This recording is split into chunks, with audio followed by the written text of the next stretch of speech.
Samuel envejecido, puso a sus hijos por jueces sobre Israel. El nombre de su hijo primogénito fue Joel y el nombre del segundo Abías, y eran jueces en Beersheba. Pero no anduvieron los hijos en los caminos de su padre, antes se volvieron tras la avaricia, dejándose sobornar y pervirtiendo el derecho. Entonces todos los ancianos de Israel se juntaron y vinieron a Ramá para ver a Samuel, y le dijeron: He aquí tú has envejecido y tus hijos no andan en tus caminos, por tanto constitúyenos ahora un rey que nos juzgue como tienen todas las naciones. Pero no agradó a Samuel esta palabra que dijeron: danos un rey que nos juzgue. Y Samuel oró al Señor. Y el Señor le dijo a Samuel: oye la voz del pueblo en todo lo que te digan, porque no te han desechado a ti, sino a mí me han desechado, para que no reine sobre ellos. ¿Cuántos dicen amén a esta palabra? Israel ya tenía un rey, no un rey de carne y hueso, pero tenían el mejor rey del mundo, el rey que nunca falla, el rey fiel, el rey que les había demostrado su amor, su poder, desde hacía muchísimo tiempo. Pero parece que no estaban contentos con él, querían un rey de carne y hueso, dice, como todas las naciones que le rodeaban, los filisteos, los amorreos, en fin, todos esos países que ustedes conocen. Ahora, el sistema que hasta ese momento el Señor había utilizado para dirigir a su pueblo era lo que conocemos con el nombre de una teocracia. Y la definición de la palabra teocracia la tienen ustedes ahí, y es la siguiente. La teocracia es un concepto derivado de un vocablo compuesto griego que puede traducirse como dominio de Dios o el gobierno de Dios. Se refiere al gobierno que ejerce una divinidad de manera directa o a través de algún representante. Los representantes de Dios eran los profetas, los representantes de Dios eran los jueces y Dios era el rey. Y cada vez que Dios quería decir, enseñar o transmitir algo al pueblo, lo hacía a través de sus siervos, los profetas o los jueces. Y este era un sistema que durante mucho tiempo funcionó. Pero el capítulo empieza diciéndonos algo que está mal, y es que el que puso como sucesores de él en el puesto de jueces en Israel no fue Dios, sino fue Samuel. Es Samuel el que pone a sus hijos, al primogénito dice aquí llamado Joel, el versículo 2 dice el segundo era Abías, dos nombres preciosos. El nombre Joel significa el Señor es Dios, y el nombre Abías significa mi Padre es Dios. Pero no hicieron honor al nombre que llevaban. Dice la Biblia que se dejaron sobornar, fueron detrás de la avaricia, pervirtieron el derecho. Pero antes de hablar de ellos, dice la Biblia que uno de los motivos por los cuales los ancianos se acercaron al profeta Samuel es porque ya había envejecido. Ahora, yo estuve calculando y viendo en otros comentarios qué edad más o menos podía tener Samuel cuando se le acercan los ancianos de Israel y le dice: mira, el problema es que tú ya estás viejo, el problema es que has envejecido. Realmente lo que le están diciendo es que tú has envejecido prematuramente. Samuel no podía tener en este momento de su vida más de 54 años de edad. Si yo soy más viejo que Samuel, y yo de viejo no tengo nada. Yo cada día estoy mejor. Sin embargo, Samuel, dice la Biblia que había envejecido prematuramente. Claro, este hombre, dice la Biblia que viajaba todos los años recorriendo el país. Malcrió a la gente. No hay nada peor que malcriar a un hijo. No hay nada peor que un creyente malcriado. Hay un proverbio que dice que el niño malcriado o consentido causará vergüenza a sus padres, a su padre y a su madre. Y lo que hacían los demás jueces era que reunían al pueblo en un lugar donde los convocaban y el juez iba y les daba la palabra. Pero Samuel lo hizo al revés. Samuel, según nos dice en el capítulo 7, versículo 15, miren lo que dice el texto, él lo hizo diferente, para hacerle como la vida más cómoda a la gente, ¿sabes? Es como esos padres que dicen, yo a mis hijos no les haré pasar por lo que yo he pasado. Entonces le dan todo lo que piden, y aunque no pidan también se lo dan. Y algunos creen que así aman más a la niña, y lo que están haciendo es a un malcriado, y algunos dicen incluso hasta un futuro delincuente, porque no se demuestra más amor por darle todo lo que pide que aquel padre que le dice, en la vida no se le puede dar todo lo que los hijos piden, por más que pataleen y por más que quieran. Primera de Samuel capítulo 7 verso 15 dice que Samuel juzgó a Israel todo el tiempo que vivió. Y todos los años, escuchen esto, es de las palizas que se daba este hombre. No tenía coche, no había autobús, no había tranvía, lo hacía todo caminando a pie. Todos los años iba y daba la vuelta. Claro, yo no sé cómo ustedes están de geografía bíblica, pero cuando uno está allí y se da cuenta de las distancias, uno dice, madre mía, esto es una barbaridad. Este hombre se iba a Betel, ¿vale? No a Belén, Belén es otro sitio. Betel, hoy en día pertenece a la autoridad palestina. De ahí se iba a Gilgal, que está en la otra punta, en el desierto, al lado de Jericó. Después se iba a Mizpa y juzgaba a Israel en todos estos lugares. Todos los años hacía. Después volvía a Ramá, un lugar muy bonito, un lugar en lo alto de una montaña precioso, porque allí estaba su casa, y allí juzgaba a Israel y allí edificó un altar al Señor. Sí, este hombre todos los años recorría prácticamente, no todo el país, pero una gran parte del país, tratando de solucionarle la vida a los demás, enseñando la Torá a la gente, juzgando, solucionando problemas, etc. Y tal vez, pienso yo, es mi opinión, que a lo mejor por cuidar a los demás descuidó su propia casa. Y esto es muy común. Es muy típico ver hoy en día a creyentes que sus hijos son un desastre. Si no los obligas, no vienen al culto. Es muy típico hoy en día ver a pastores, famosos incluso, que sus hijos son drogadictos, sus hijos no quieren saber absolutamente nada del Evangelio. Y a mí me da muchísima pena un hombre tan bueno como Samuel, que cometió un grave error. Y es lo que dice, por ejemplo, el famoso libro del Cantar de los Cantares, que por cuidar la viña ajena, descuidé la mía. ¿Y cuántas veces ocurre eso? Por querer ayudar a este y al otro, y a este matrimonio y a aquel joven. Nunca olvidaré, y yo lo he contado varias veces aquí en la iglesia, que una noche yo estaba cenando en la casa de un pastor. De repente su hijo entró, se sentó a la mesa a cenar con nosotros. No lo esperaban, pero de repente se dejó caer por allí. Y el hijo le dijo a su padre tenía un ministerio con drogadictos en aquella época, y le dice a su padre, papá, me voy a hacer drogadicto. Claro, aquello sentó como un jarro de agua fría en la casa. Y le preguntaron, ¿y por qué dices eso, hijo? Dice, porque es la única manera de que me atiendas, porque solamente tienes tiempo para atender a los drogadictos y a mí nunca me atiendes. Es como aquel pastor que están enterrando y en el funeral se levantan distintas personas para agradecer la ayuda que ese hombre fue durante su vida, y al final se levanta uno al final de la iglesia y dice, claro, ahora entiendo por qué mi padre nunca tenía tiempo para mí, porque siempre les estuvo atendiendo a ustedes. Y ahora entiendo por qué mi padre nunca tuvo ni un minuto para responderme a mis preguntas o para atenderme y para demostrarme su interés o su amor, ¿no? Esta fue la gran desgracia de Samuel, que sus hijos, que tenían unos nombres preciosos, llevaban a Dios en su ADN, por decirlo de alguna manera, no se comportaron correctamente. Ahora, la diferencia entre el hombre que crió a Samuel y Samuel es abismal.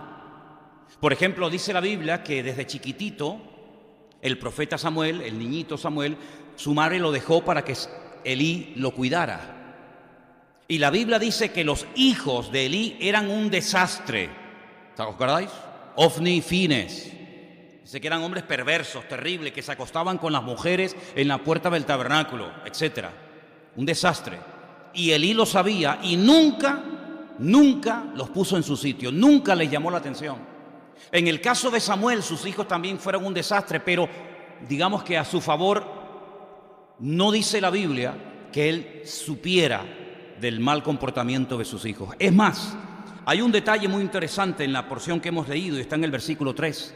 Dice que sus hijos, los dos, Joel y Abías, se corrompieron, fueron detrás de la avaricia, se dejaron sobornar, pervirtieron el derecho, pero dice en el versículo 2, al final, en Beersheba. Beersheba es una ciudad muy bonita, está al sur de Israel, es la ciudad de la capital del Negev. Beersheba, Beer significa pozo, Sheba significa 7, la ciudad de los 7 pozos. Allí vivió Abraham.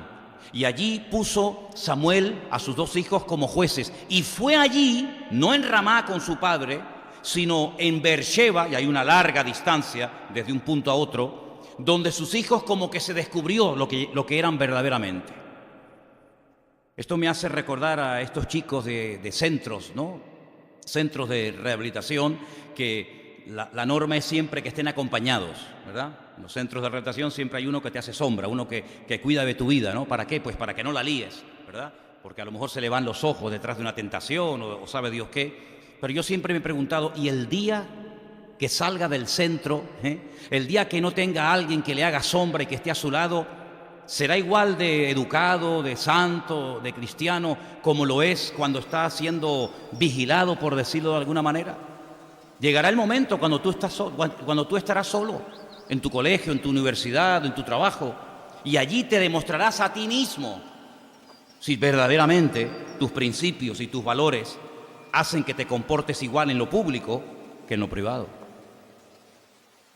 Y estos chicos, que ya eran grandes, eran jueces, donde se dio verdaderamente a conocer su corazón, no fue en Ramá, cuando estaban bajo la cobertura, bajo, digamos, la supervisión, bajo la influencia de su padre, sino en Beersheba, a lo lejos. Y cuando yo esta mañana leía esto, me vino a la cabeza ese pasaje de Lucas, capítulo 15. Capítulo 15 de Lucas es un capítulo muy bonito porque hay ahí 3 cosas que se pierden, ¿sabéis, verdad? Un pastor que pierde una oveja, una señora que pierde una moneda y un padre que pierde a un hijo. Y dice la Biblia que el hijo le pide a su padre la parte de la herencia que le corresponde. Dice, y después de unos días, marchándose lejos a una provincia apartada, allí fue donde vivió perdidamente. En la casa con su padre no podía. Sin embargo, cuando él ya no está bajo la cobertura, bajo los ojos de su padre, es cuando se da verdaderamente a conocer lo que él llevaba dentro. Rebeldía, soberbia, desobediencia, etcétera, etcétera. Igual le pasó a estos chicos. Mientras estaban con el padre, parecían mosquita muerta, buenos chicos, educaditos, iban al templo, etcétera. Pero en el momento en el que el padre los pone, que no fue Dios, sino que el padre los pone, tal vez para que se animaran o se consagraran, yo qué sé, los pone como jueces, les da responsabilidad, les da cargos, automáticamente sale a relucir su perverso y su torcido corazón. Tal vez el cargo, los honores, se les subieron a la cabeza, no lo sé. La cuestión está en que primeramente yo creo que Samuel abandonó su hogar. Por cierto, ¿el tuyo cómo lo llevas? Porque es muy fácil hablar de Samuel, de un señor que vivió hace miles de años, pero ¿y tus hijos? ¿Tu matrimonio cómo va? Porque claro, pedirle a un hijo que ore cuando tú no eres un hombre de oración me parece a mí un abuso de autoridad. Me parece a mí un disparate pedirle a tu hijo que se porte bien cuando tu vida es un desorden. ¿Qué le estás diciendo? Primero ponlo en práctica tú, a ver si a ti te funciona, y luego tendrás la autoridad moral, ¿verdad?, para poder exigir a los demás lo que tú no haces. En el caso de Samuel, sí, era un gran profeta, era un gran hombre de Dios, pero sin embargo su hogar era un auténtico desastre. Y algo que me produce mucha tristeza es lo que hacían los hijos de Samuel. No menciona la Biblia problemas de tipo sexual, de una especie de libertinaje, de promiscuidad sexual, como el caso de los hijos del sacerdote Elí, pero sí menciona 3 cosas para mí muy interesantes. Versículo 3 dice que estos jóvenes fueron tras la avaricia, se dejaron sobornar y pervirtieron el derecho. 3 cosas muy graves. La avaricia es el afán de poseer muchas riquezas por el solo placer de atesorarlas sin compartirlas con nadie. ¿Sabes que la avaricia es pecado? No, es que es una debilidad del carácter. No, déjate de historias. La avaricia es un pecado terrible que se pega y se contagia y te termina destruyendo la vida. Porque la avaricia no tiene límite, si no mira a los políticos. La miseria tiene un límite. ¿Cuál es? La muerte. Cuando ya no hay comida, amigo, te mueres. Pero ¿cuál es el límite de la avaricia? ¿1.000.000 de euros? ¿5? ¿Un coche? ¿Un yate y un avión? ¿Una finca o 10 fincas? No hay un límite para la avaricia. La avaricia te hace un esclavo y al final le das más valor a lo que tienes que a lo que realmente eres. Bueno, realmente estos no eran nada. Tenían el título, pero realmente de espirituales no tenían nada. Tenían y tenían y tenían, porque dice que se dejaban sobornar. Ahora, ¿cómo un juez se puede dejar sobornar? ¿Sabes que hay una palabra, hay un término, seguramente te sonará, la habrás oído alguna vez, la palabra Elohim? La conoces, ¿no? Elohim. Bereshit bara Elohim. Es el primer versículo de la Biblia, ya aparece ese nombre, se traduce como Dios. Pero ¿sabes que es un término polivalente que se emplea también para hablar de los jueces? Cuando hay una reunión de jueces, a esos jueces se les llama dioses. Así aparece en uno de los salmos, que Dios se reúne con los dioses. Y uno dice, ¿cómo que con los dioses? Hay varios, no, hay uno solo. Pero el término Elohim también se emplea para cuando hay jueces, porque tienen la capacidad de impartir justicia. Y es un atributo de Dios, ¿verdad? Transmitido al ser humano. No hay nada peor para un país, es el caos, es el principio del fin, que la perversión de la justicia. La justicia se termina convirtiendo en una gran injusticia. Si no, miren cómo está el mundo. Miren cómo está España. En cuanto se toca el elemento de la educación, que es un desastre, dicho sea de paso en España, un auténtico desastre. Y el elemento de la justicia, que es peor todavía que la educación, o la falta de educación, ese país está condenado al fracaso y a la muerte. En cuanto haya un abuso de poder, en cuanto el juez se deja pervertir y sobornar y al malo lo indultan y le dicen que es bueno, y al bueno lo condenan porque tengo la autoridad para soltarte o para meterte dentro, es como cuando Pilato le dijo, ¿no me hablas? ¿No me contestas a mis preguntas? ¿Tú no sabes que tengo poder para libertarte o para esclavizarte o para tenerte preso? ¿Qué te parece? Así eran los hijos de este gran varón de Dios, de Samuel. Pervertidos, gente que prostituyó su llamado, gente que por dinero eran capaces de hacer lo que fuera. Como hoy en día hay mucha gente que por dinero te tratan de una u otra manera. Es increíble ver algo que es tan sagrado como la justicia. Con un buen abogado, un criminal puede estar en la calle. Y si no tienes un buen abogado, un pobre desgraciado puede dar con sus huesos en la cárcel y morirse. Personas que se sabe perfectamente que han cometido ese crimen, ese asesinato, pero con un buen abogado están en la calle. Y son fanfarrones y presumen de ello.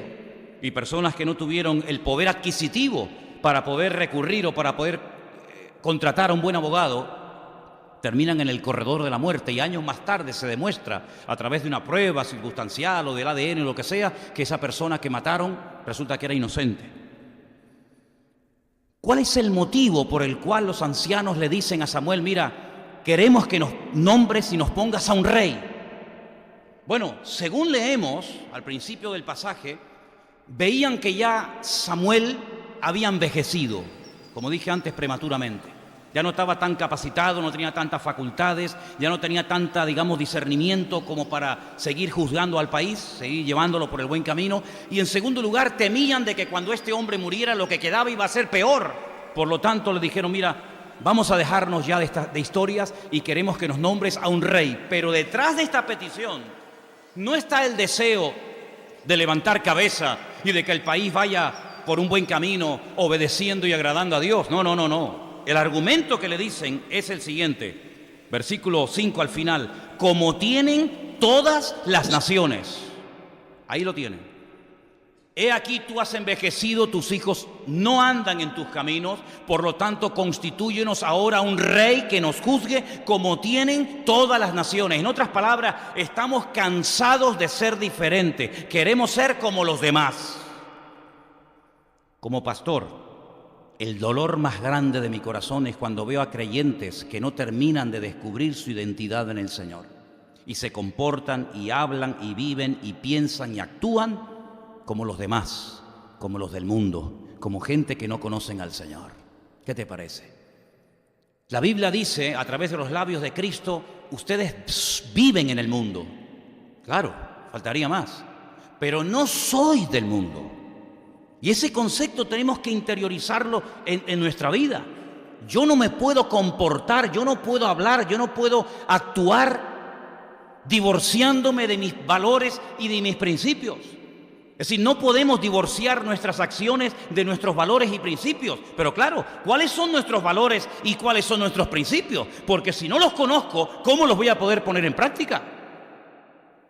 Bueno, hay un texto extraordinario que quisiera leer con ustedes en esta tarde. Está en Primera de Juan, capítulo 2, donde se define un poco lo que es el sistema de valores del mundo. Vamos a leerlo. Primera de Juan 2. Del 15 al 17 dice: no améis al mundo, ni las cosas que están en el mundo. Ahora, ¿esto qué es? ¿Una sugerencia? ¿Una propuesta? Bueno, a ver, ponga la votación en la iglesia. A ver, ¿cuántos están a favor de que amemos a las cosas del mundo y su estilo de vida? ¿Cuántos están en contra? No, esto no es así. Esto es un mandato, es un imperativo de Dios. No améis al mundo, ni las cosas que están en el mundo. Y dice algo tremendo, y es lo que te descubre: si alguno ama al mundo, el amor del Padre no está en él. Es decir, no es cristiano, no es nacido de nuevo. Es como cuando yo les conté que nosotros estuvimos un tiempo en Burgos, en un pueblo de la provincia de Burgos, con drogadictos. Vivíamos con 15 o 20 chavales que querían dejar la droga, y allí vivíamos todos juntos en aquella finca. Y hubo un tiempo en el que criábamos cerdos, en aquella época. Y un chico una vez cogió un cerdito pequeño y lo lavó, le puso un lacito, le puso una cadenita para pasearlo como si fuera un perro, y lo tenía en casa con él.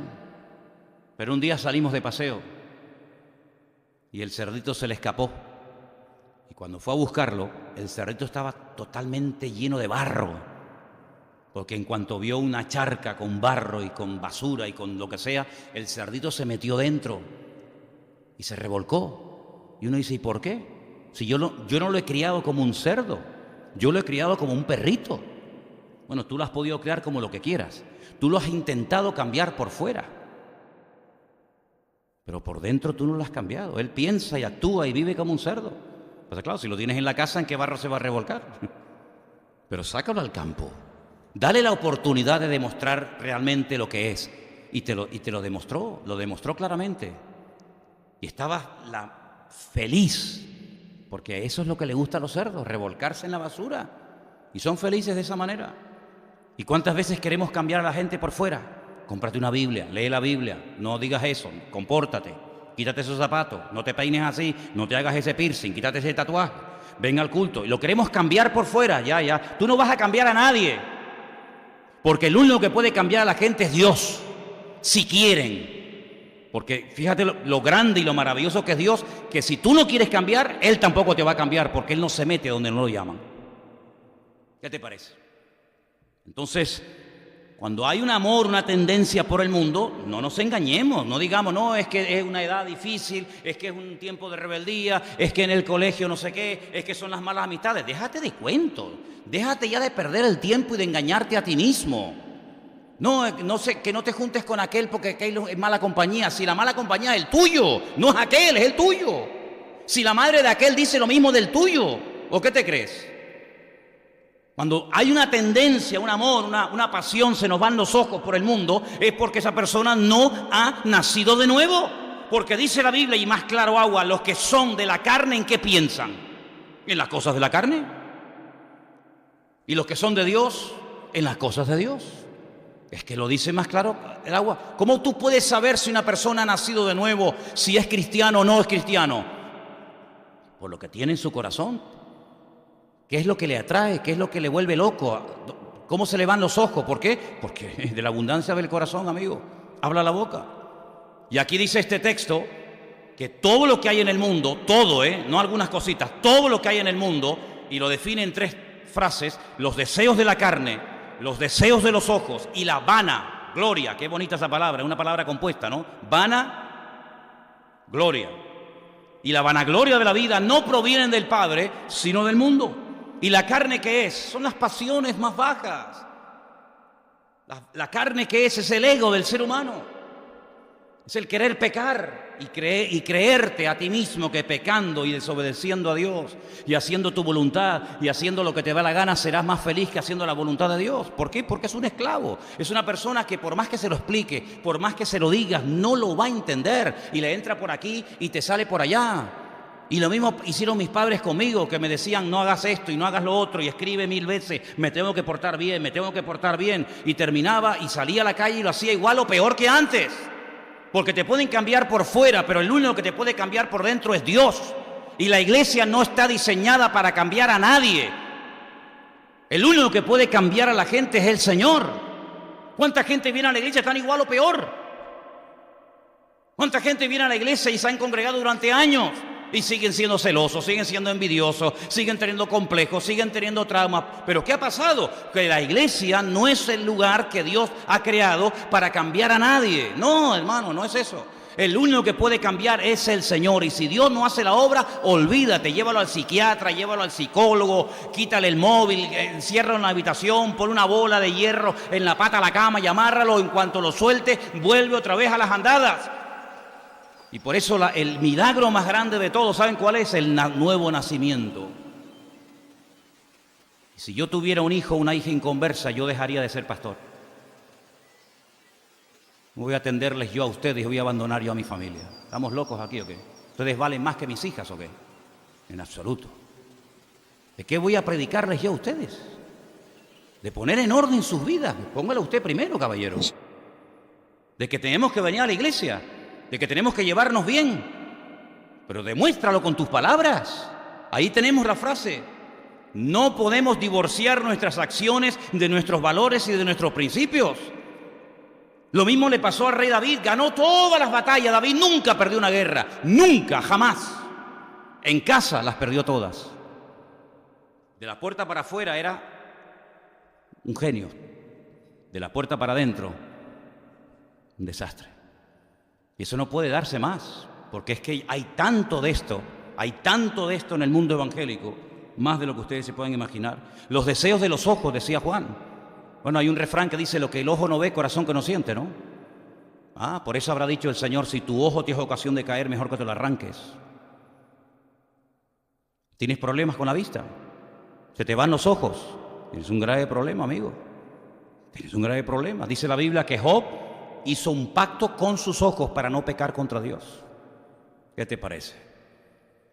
Si tú ves, tú deseas. Si no ves, probablemente el deseo no se despierte. Hay situaciones que te pueden venir así, pum, de golpe, de sopetón, sin esperarlas. Pero hay otras situaciones en las que tú estás preparando el caldo de cultivo, si estás todo el santo día metido en el ordenador, ¿no crees que tienes más posibilidad de ser tentado con cosas que no están bien que si no estás todo el santo día perdiendo el tiempo en la máquina diabólica, como yo la llamo? ¿No crees que tienes más tendencia a ser infiel si estás tonteando con mujeres por lugares de estos donde se habla y conoces a una de Colombia y a una de Venezuela y a una de no sé qué y a una de no sé cuánto y tu marido ahí lleva 3 horas durmiendo o tu mujer y tú le estás abriendo tu corazón a una que ni sabes de dónde está, ni sabes de lo que va? No tienes más posibilidad de caer en pecado y en ser infiel, o solamente es infiel el que se acuesta con una mujer y psicológicamente y emocionalmente no hay gente que es infiel a su marido o a su mujer. Ay, amigos, ¿somos tontos o qué? Yo le estoy hablando a gente adulta, yo no le estoy hablando a chiquilines. La guardería está ahí en la esquina, esto es la iglesia. Y aquí hablamos claro y raspado, mijo, así como te lo digo. Y si usted tiene una debilidad y encima la alimenta y encima le echa leña al fuego, no te extrañe de que tarde o temprano se rompa lo que, si no cuidas, te va a terminar volviendo en tu contra. Y por eso dice la Biblia que todo eso que causa vanagloria y pérdida de tiempo, al final lo que está demostrando es que tu corazón no está alineado con el corazón de Dios. Dice la Biblia que el principio de la sabiduría, sí, ya sé el que me van a decir, el de siempre, es el temor a Dios. Sí, pero es que hay otro que nunca lo menciona nadie. El otro que habla del principio de la sabiduría, ese como que se ha olvidado. Y está en el mismo libro de Proverbios.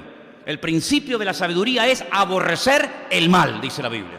Aborrecerlo, que te dé asco el pecado. Y hasta que a ti no te dé asco el pecado, tú vas a seguir tonteando y tú vas a seguir perdiendo el tiempo. Y esa es la cruda realidad. Ahora, ¿qué ocurre? que esto fue un desastre. ¿Por qué? Porque el pueblo no fue a Samuel con una, con una actitud sana, de decir, oye Samuel, ¿tú qué opinas viendo el panorama? Si en vez de poner a tus hijos, que son un desastre, nos pones a un rey y entonces tratamos de solucionar el problema. Es que ellos fueron ya con una idea preconcebida. Ellos no fueron, como yo he dicho muchas veces desde este mismo púlpito, a consultar. Ellos fueron a decirle a Samuel, sí o sí, me da igual lo que digas, me da igual la voluntad de Dios, quiero que nos nombres a un rey, sí o sí, con hechos consumados. Y saben una cosa, yo estaba leyendo esta semana que en la Torá, en los primeros 5 libros de la Biblia, en el libro del Deuteronomio, hay un pasaje que nos habla acerca de las características del rey de Israel. Es decir, que Dios en algún momento de la historia iba a permitir que Israel tuviera un rey. Vamos a leerlo. Estamos en Deuteronomio, por favor, capítulo 17, verso 14. Miren lo que dice la ley de Moisés. Ni siquiera todavía habían entrado en la tierra prometida. Ya el Señor les hablaba acerca de el futuro rey que tendrían. Deuteronomio 17, 14. Cuando hayas entrado en la tierra que el Señor tu Dios te da, y tomes posesión de ella y la habites, y digas, pondré un rey sobre mí como todas las naciones que están en mis alrededores, ciertamente pondrás por rey sobre ti al que el Señor tu Dios escogiere, subrayo, al que el Señor tu Dios escogiere, no al que a ti te caiga bien, no al más guapo, al más, el más atractivo, el más carismático, no, al que Dios escoja. De entre tus hermanos pondrás rey sobre ti. No podrás poner sobre ti a hombre extranjero que no sea tu hermano. Pero él no aumentará para sí caballos, ni hará volver al pueblo a Egipto con el fin de aumentar caballos, porque el Señor os ha dicho, no volváis nunca por este camino. Ni tomará para sí muchas mujeres, para que su corazón no se desvíe, ni plata ni oro amontonará para sí en abundancia. Vamos hasta el 20. Y cuando se siente sobre el trono de su reino, entonces escribirá para sí, escucha, un libro, una copia de esta ley, del original que está al cuidado de los sacerdotes levitas. Y lo tendrá consigo y lo leerá en él todos los días de su vida, para que aprenda a temer al Señor su Dios, para guardar todas las palabras de esta ley y los estatutos, para ponerlos por obra, para que no se eleve su corazón sobre sus hermanos, ni se aparte del mandamiento a diestra ni a siniestra, a fin de que prolongue sus días en su reino, él y sus hijos en medio de Israel. ¿Cuántos dicen amén? Es decir, ya Dios les decía, algún día tendrán un rey. Vamos a ver, Moisés no fue el rey de Israel, que no era el momento. Cuando muere Moisés y ocupa su lugar Josué nunca se autoproclamó rey. Los jueces que tuvieron, Otoniel, Jefté, Barak, el mismo Sansón, el mismo Samuel, eran jueces, pero no eran reyes. El Señor les hablaba en la Torá, en el libro de Deuteronomio, de que algún día Dios escogería y pondría a un rey. Es decir, que aparentemente la petición que le traen al profeta Samuel no es mala, aparentemente, pero cuidado que las apariencias engañan. Detrás de la petición, detrás de la exigencia de nombrarnos un rey, no es para que se cumpla el texto de Deuteronomio 17. No, esa no es la intención. La intención es que queremos ser como los demás. Pero ¿cómo van a ser ustedes como los demás? Si ustedes no pueden ser nunca como los demás. Esa es la intención. Se precipitaron. Y les voy a decir algo que espero poder comunicarlo y que a ustedes les impacte como a mí me ha impactado esto. Cuando Jacob está muriendo, ¿se acuerdan? El patriarca Jacob, Abraham, Isaac, Jacob. Cuando él está muriendo, él reúne a todos sus hijos y él les dice, yo les voy a decir lo que os va a pasar a ustedes en el fin de los tiempos. Les da como una palabra que les va a marcar su destino. Cuando le habla a Judá, a la tribu de Judá, le dice que la tribu de Judá sería la tribu del rey de Israel. Así como a los levitas les asigna el sacerdocio, a la tribu de Judá les da el cetro, es decir, los reyes de Israel, todos, absolutamente todos, tendrán que ser parte de la tribu de Judá. No puede haber un rey que sea un levita. No puede haber un rey que sea de la tribu de Gad o de Neftalí o de Zabulón o de cualquier otra. Todos los reyes de Israel tienen que ser de la tribu de Judá. Por eso el Señor Jesucristo, Mateo 1, Lucas 3, árbol genealógico, demuestra que Él era de la tribu de Judá. El primer rey de Israel no lo nombró Dios. El primer rey de Israel, Shaul, era hijo de un tal Cis, de la tribu de Benjamín.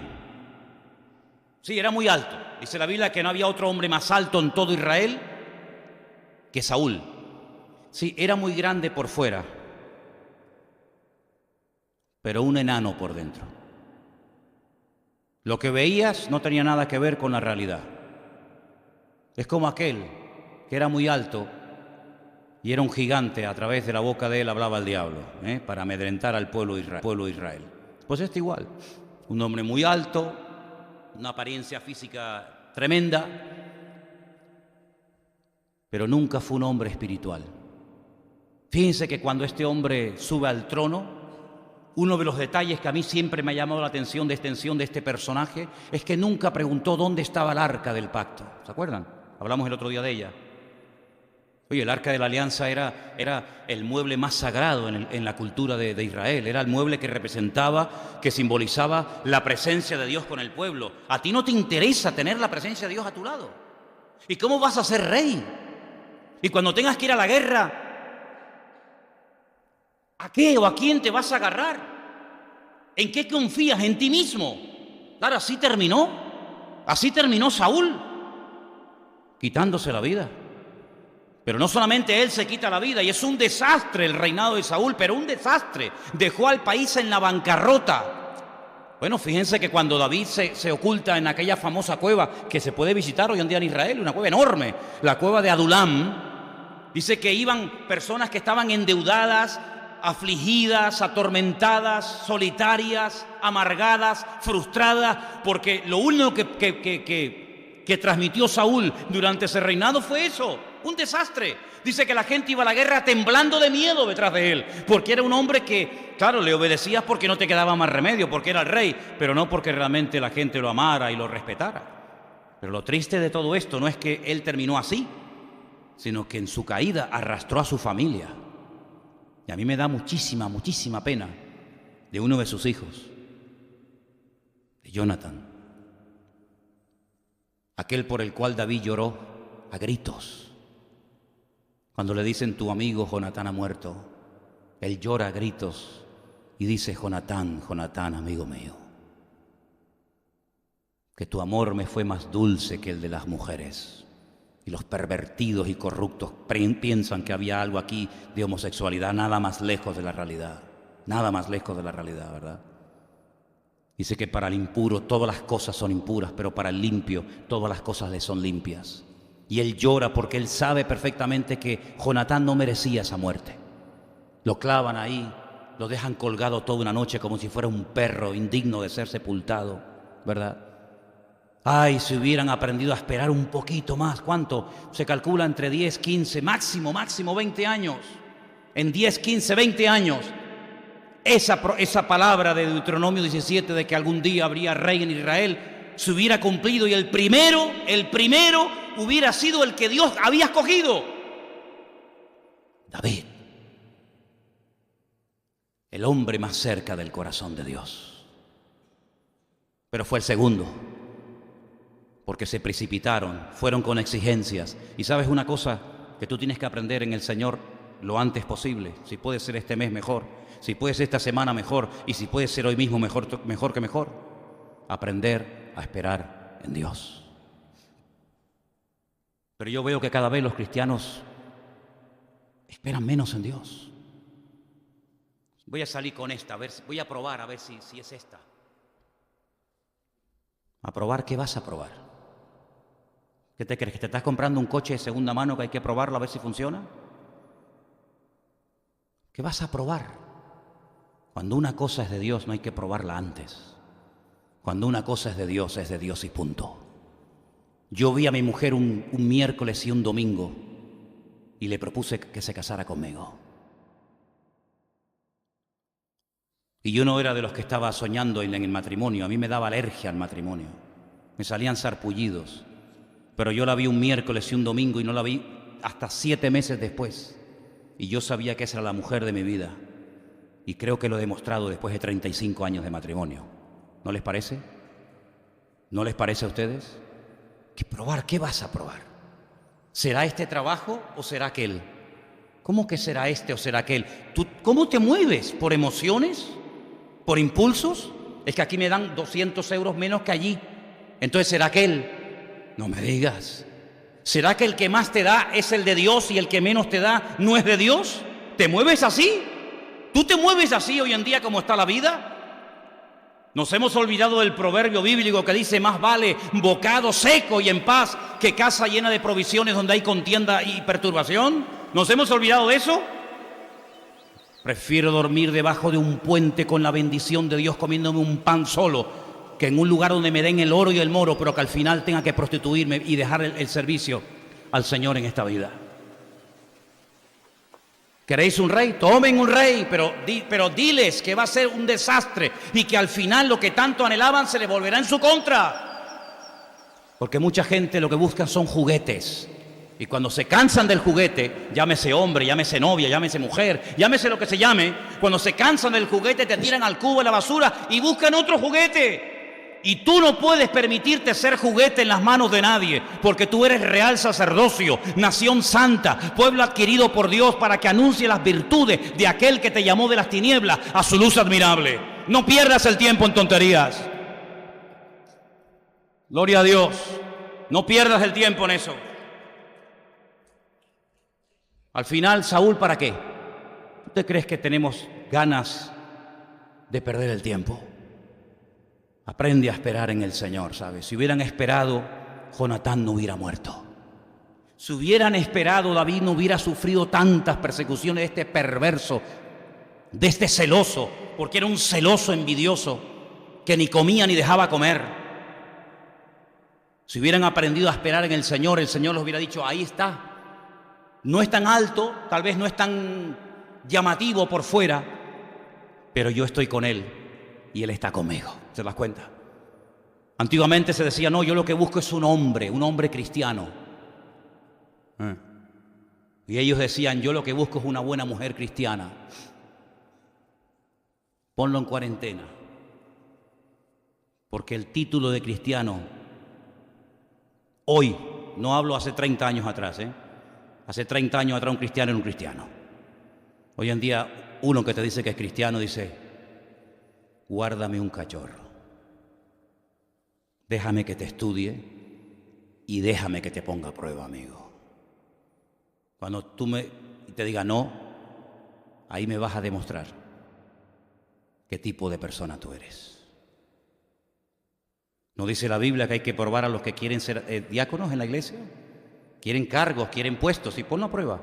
Véngase mañana a las 5 de la mañana a pintar la iglesia. ¡Ay, hermano! Entonces déjelo pendiente. Usted lo que quiere es figurar y aparentar. Usted lo que quiere son cargos en vez de cargas para servir a su prójimo y a Dios con toda su alma y con todo su corazón. ¿Se da cuenta? Entonces, queridos hermanos, este rey fue un desastre, se precipitaron y al final, ¿para qué? Para nada. Yo te pregunto a ti, ¿quién es el rey de tu vida? Porque ellos tuvieron un rey, el mejor, el más fiel, el más poderoso, Dios, el Dios de los ejércitos, pero no querían otro de carne y hueso, porque querían ser como los demás. ¿Tú quieres ser como los demás, pero con el título de cristiano? Si vas en serio con el Señor, tarde o temprano, el Señor te probará si verdaderamente eres o no eres. En el Real Madrid había antiguamente un futbolista que tenía un nombre muy feo. Se llamaba Kaká. Menos mal que tenía el acento ahí. Si llega a tener el acento en otro lado, peor todavía. Se llamaba Kaká. Y era cristiano. Pero cristiano de verdad. Y ahora en el Real Madrid hay un jugador que se llama Cristiano. Cristiano, sí. Cristino. Porque de cristiano no tiene nada. soberbio, orgulloso, etcétera, etcétera. ¿Te das cuenta cómo el nombre no dice nada? Tienes nombre, le decía el Señor a aquella iglesia, tienes nombre de que vives, pero allá adentro huele a muerte, porque lo único que tienen es el nombre. A mí me produce mucha tristeza cuando voy a este pasaje y encuentro a los ancianos, a los responsables del pueblo de Israel yendo al profeta a decirle: queremos un rey para ser como los demás. ¿Cómo vamos a ser nosotros como los demás, hermanos? ¿Cómo vamos a ser nosotros como los demás? ¿Qué pensarían ustedes si yo esta tarde hubiera venido vestido de mujer? ¿Qué pensarían ustedes? Bueno, es que es lo normal, ¿no? Ahora es el momento, ¿no? Es una fiesta de aquí de Tenerife. Esto trae economía a los bares, a los restaurantes, a los hoteles. Pues fíjense ustedes lo bajo que hemos llegado, que tenemos que permitir la perversión, la promiscuidad, repartir miles y miles de preservativos a jóvenes, jovencitos, a permitir borracheras a diestra y a siniestra para que una ciudad se mantenga económicamente. Fíjense al nivel tan bajo que hemos llegado como sociedad. A ese nivel hemos llegado. Cuando tú te levantas por las mañanas, y me ha pasado en estos días, y te encuentras en la puerta de la iglesia niñas de 14, 15, 16 años, desnudas, orinando y haciendo sus necesidades en la puerta de la iglesia o cerca. A eso hemos tenido que llegar para que la economía de Santa Cruz de Tenerife florezca, porque tenemos unos políticos tan inútiles y tan golfos que tienen que permitir el desorden y el pecado para que Tenerife tenga un cierto nivel económico. Es impresionante. Y esta mañana cuando salía por las calles y veía cientos de policías que tenían que estar vigilando a los que verdaderamente hay que vigilar, a esas mujeres maltratadas por sus maridos, a esos violadores de niños, etcétera, etcétera, lo que están haciendo es controlar a toda esta golfería que hay. A esos niveles tan bajos hemos llegado nosotros. Y para que un pueblo se mantenga con una estabilidad económica, tenemos que permitir que miles y miles de personas de otros países, que luego cuando vas a sus países, si los ves no los reconoces. Me llamó muchísimo la atención cuando fuimos un año a Londres, a Inglaterra, y vi una educación allí. Nadie se salta un paso de peatones, nadie toca la pita del coche. Un respeto, una educación, todo limpio. Y eso cuando vienen aquí se tiran por los balcones, borracheras por la calle, dejan nuestras playas y nuestros montes hechos un desastre. Se les permite carros y carretones porque eso es bueno para la economía. Y no nos damos cuenta de que todo eso lo que trae es contaminación al mundo espiritual. Y no nos damos cuenta de que detrás de todo eso lo que estamos haciendo es pisotear y tirar por tierra los valores que han permitido que este continente llegara a donde llegó, pero que se lo están cargando porque están tratando de descristianizar y sacar a Dios de todas partes. ¿Qué le parece? Pero lo peor no es eso. Lo peor es cuando hay algunos que se llaman cristianos, que se disfrazan, que se emborrachan, que se drogan, y que participan exactamente igual que la gente del mundo. Como yo dije una vez, pecan el viernes y el sábado y después pretenden venir aquí el domingo a poner cara de santos y que Dios me bendiga y que Dios me ayude porque se lo estoy pidiendo. Como si Dios fuera nuestro Papá Noel, como si Dios fuera nuestro siervo que tiene que estar a nuestra disposición, porque como te han acostumbrado a que todo lo que pedías te lo daban, ahora resulta que a Dios hasta le exigimos. Incluso hay pastores y ministerios e iglesias que ustedes conocen que hasta le ofrecen a la gente todo a cambio de nada. Vengan y reciban unción, vengan y reciban milagro, vengan y reciban. Pero no se dan cuenta que la Biblia dice que mejor es dar que recibir. Pero hemos cambiado el evangelio, lo hemos acomodado para que la gente no se sienta incómoda. Pues yo te voy a hacer el ambiente irrespirable, querido. Te voy a hacer el ambiente irrespirable. ¿Me vas a amar o me vas a odiar con toda tu alma? Porque si para tener más gente tengo que permitir carros y carretones, ya te puedes estar marchando ahora mismo, querido. En esto En esta iglesia lo que queremos vivir según los principios, porque yo también he sido mundano, yo también me he drogado, yo también he hecho cosas terribles de las cuales me avergüenzo en el día de hoy, pero he conocido algo mejor que todo eso. He conocido al Señor de señores y al Rey de reyes que ha llenado mi corazón, y el Rey de mi vida se llama Cristo Jesús, nuestro Señor, el Dios Todopoderoso. ¿Cuántos dicen amén? Aleluya. A Él la gloria y a Él la honra, querido hermano y amigo. Hay iglesias aquí en Tenerife, yo te puedo dar, mira, tengo por ahí la dirección o el teléfono de algunos, te puedo dar el teléfono, el email de algunos, que te vas a sentir cómodo. Te van a predicar siempre por encima de la cabeza. Puedes traer a un amigo, a un compañero de trabajo, nunca se va a sentir aludido por nada. Yo jamás me congregaría en una iglesia así. Yo lo dije una vez y termino: si usted solamente se quiere rodear de pelotas, que le digan a todos iguana para que no te ofendas, amigo, te equivocaste de sitio. Usted tiene que rodearse de gente espiritual que le ame tanto a usted y al Señor, que estén dispuestos a decirle: de esa manera tú no estás agradando a Dios, mi hermano. Con esas formas, con esa rebeldía, con esas formas, no estás agradando al Señor. Y tienes que rodearte de gente que te ame y te respete tanto, que te diga no, aunque a ti te gustaría que te dijeran sí. Y eso es lo que nosotros queremos. No ser como los del mundo, no ser como los demás. En todo caso, que los del mundo quieran imitarnos a nosotros. Pero yo al mundo no tengo que imitarles en nada. Si por algo doy gracias a Dios, que ni antes de mi conversión ni después tuve nunca la tentación de ponerme un tatuaje. Jamás en mi vida. Nunca. Porque siempre lo que hacían los demás es lo que yo no quería hacer. Si nadie se hubiera tatuado, yo me hubiera puesto tatuajes desde la cabeza hasta el dedo gordo del pie. En otras palabras, vamos contracorriente, hermano. Vamos contracorriente. ¿Y cómo aguantamos? Porque mayor es el que está en nosotros que el que viene contra nosotros. Vamos a orar en esta tarde. Cierra tus ojos ahí donde estás. Y te invito a que aceptes a Cristo como el Rey de tu vida. Él es el verdadero Rey, la verdadera autoridad. Si tú no lo conoces a Él, tú eres un pobre desgraciado, tú no tienes absolutamente nada, estás perdiendo tu vida, estás perdiendo tu tiempo, porque el único que verdaderamente puede llenar el vacío de tu corazón es el Señor. Y lo dije el otro día y lo digo otra vez ahora: nunca en mi vida he conocido a nadie que haya conocido el Evangelio y que se haya apartado, que la vida le haya sonreído y le haya ido mejor. Todo lo contrario. La única forma de ir de gloria en gloria, de victoria en victoria y de bendición en bendición es haciendo las cosas decentemente y con orden, como dice la palabra. Y eso uno tiene que tener claros los principios en su corazón, y por eso te pido que cierres tus ojos ahí donde estás y le pidas al Señor firmeza en tu fe. Pídele firmeza en tu fe, hermano y hermana. Pídele al Señor que te muestre que lo que tú tienes es lo más maravilloso del mundo, porque tienes la perla de gran precio.